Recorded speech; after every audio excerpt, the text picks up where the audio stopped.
Conséquence d'une mauvaise nouvelle sur notre système économique. Les grandes entreprises jouent un rôle important dans notre économie. Elles font travailler beaucoup de sous-traitants et ont de nombreux salariés. Pour rester compétitives, elles doivent avoir des projets.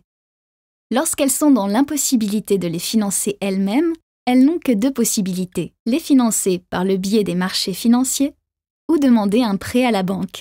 Lorsqu'elles vont chercher de l'argent sur les marchés financiers, elles émettent des titres, comme des actions ou des obligations. Ces titres sont achetés par les investisseurs et les banques à un certain prix, contre une rémunération future. Ils sont ensuite achetés et vendus sur les marchés financiers. Leur valeur dépend du nombre d'investisseurs intéressés, c'est-à-dire du rapport entre l'offre et la demande.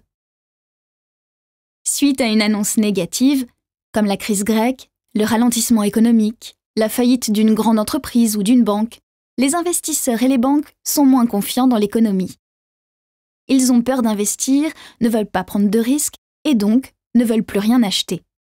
Il devient plus difficile pour les entreprises de monnayer leurs titres et de les transformer en argent. Les entreprises vont alors chercher à emprunter auprès des banques.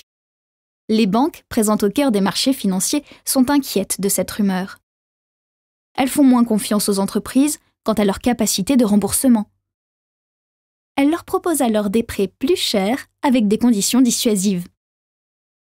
Si elles ne peuvent pas trouver d'autres solutions pour obtenir de l'argent, elles devront renoncer à leur projet. Elles vont annuler leurs commandes avec leurs fournisseurs et leurs sous-traitants. Ces entreprises sous-traitantes vont ainsi voir diminuer leur chiffre d'affaires prévisionnel. Et elles vont également limiter les nouvelles embauches prévues. Face à une mauvaise nouvelle qui influence l'économie, les ménages eux aussi sont inquiets et préfèrent attendre que le contexte soit plus favorable avant de concrétiser leur projet. Ils dépensent donc moins d'argent et c'est le chiffre d'affaires de l'ensemble des entreprises qui est touché. Elles sont alors contraintes de réduire sévèrement les coûts pour survivre. Elles font encore moins travailler leurs sous-traitants. Elles gèlent les salaires et sont parfois même dans l'obligation de licencier. Et voilà comment une anticipation négative, des inquiétudes ou des ressentis peuvent faire dysfonctionner l'ensemble de notre système économique.